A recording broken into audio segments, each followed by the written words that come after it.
Adi Rasapti out here in Singapore. Thank you so much for joining me on the Night Owl podcast, you guys. It's been a wonderful, wonderful day today, and I feel really good about the stuff that I've actually accomplished. My lists are getting shorter. I'm knocking stuff off fairly easily, actually. I think that I am getting the hang of it, and you know what? School year is ending soon. I've got a lot of projects for the school itself, the 20th year anniversary.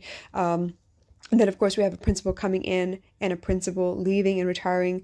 Lots to do, not enough time to do it in, but I feel good because, I'm one of those people that does a lot more or gets a lot more done when I have tons on my plate and not enough time to do it. It's almost like I have no choice but to focus. So I feel good about that. But in the meantime, I've been kind of stalling on my feed still. Like I feel like I'm getting better.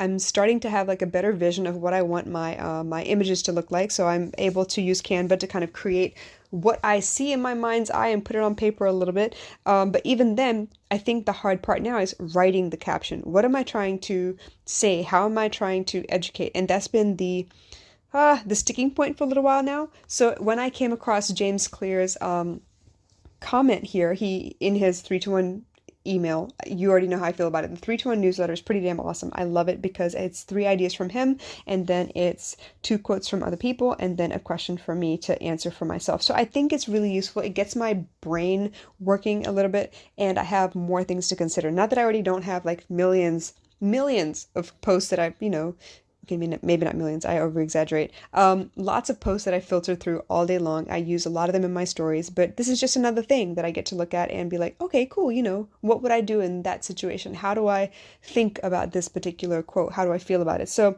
today's quote is about writing, and I thought it was very appropriate, mostly because, yeah, I'm having trouble writing. So it says, don't write to sound smart, write to be useful, because if you're useful over a long period of time, you'll end up sounding smart anyway. So, this is part of me finding my voice, finding my kind of language, my style of writing, so to speak. When I first started writing posts, it was all just a collection of quotes. So it wasn't much of a post itself. I had a picture, and then I have a couple of quotes that actually brought the picture to life. So if you remember, I don't know how long you've been following me, but if you remember on my Instagram feed, I used to have a very beautiful, bold picture and a word that I thought really made you think. You know what I'm saying? So when you look at the picture, it's like, okay, a bold word or bold, like a verb or something like that, that would make you feel like, okay, all right, I get it. I think, let me see what the post has to say about it. And then it would be 2 or 3 different quotes that kind of drive home this point of education, or the importance of communication, or something along the lines of emotional intelligence, stuff like that. So it was a different idea every time, and I felt really good about it because it's really easy. Eventually, I didn't want to use other people's words. I wanted to use my own. And I started trying to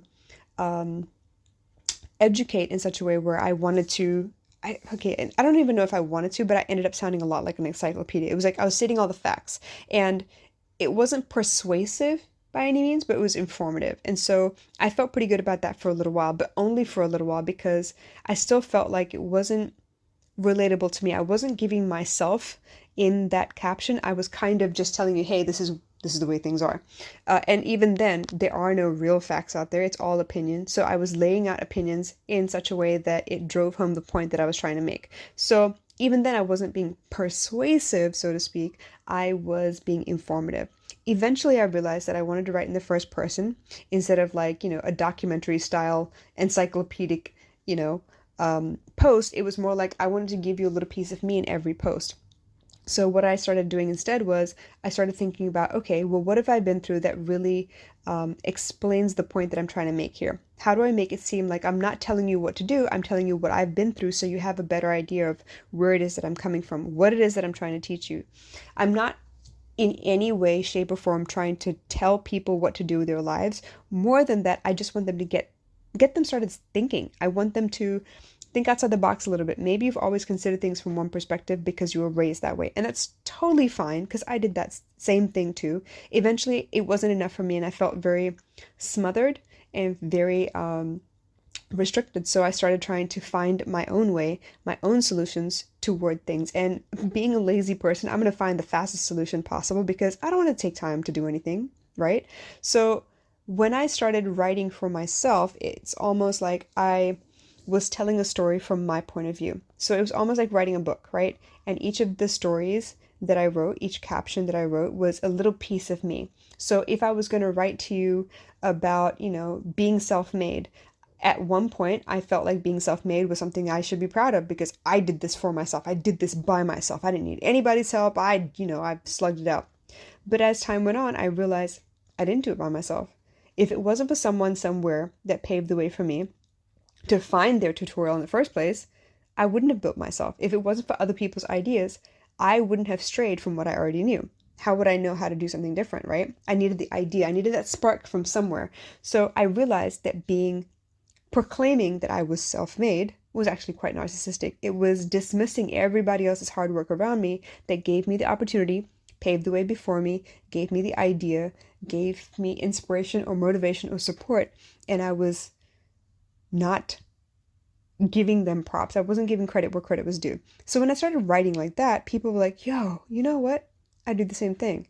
And it wasn't like I was pointing fingers at anyone. I was pointing fingers at myself. And if I was going to be bold enough to tell people, hey, I screw up, and I felt like this, and I hated my life, and I hated the world, and I wanted to fight all the time because I was angry all the time, and eventually I realized that's not the way to be.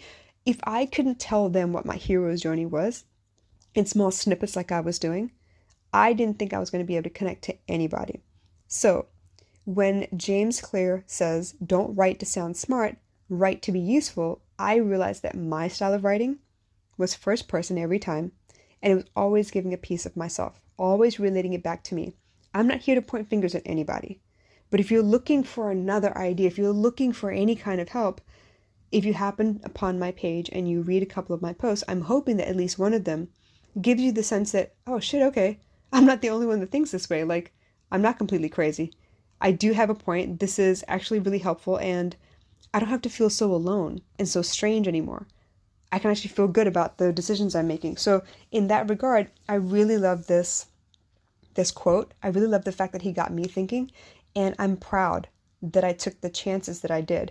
I let my heart kind of speak for me, and it guided my way, because sometimes it works on a very small scale, and then eventually it's like, it's not enough, I need to do more, and you venture out again, and you try again, and it works for a little while, and again, you grow, and you feel like, okay, this is not enough again, I'm going to venture out one more time. So every time I ventured out, I found myself a little bit more. I accepted myself a little bit more. So I love this quote. It really did work for me, and I'm hoping on some level it will work for you as well. Now, if you have any questions about any of what I've said today, please, by all means, drop them in the comments below. I would love to hear from you and to interact as well. But in the meantime, try being you in as many places in your life as possible. Try to be more yourself today than you were yesterday, every chance you get, because I feel like that is the key to the hero's journey in the first place. For you to be all of who you can be in as many aspects as possible, so that eventually down the line, the goal is to be just yourself. No matter who comes and goes, no matter what instigates you, what throws you off balance, you're just yourself. You hear what I'm saying? I hope that helps you guys. I'll catch you again soon. Bye.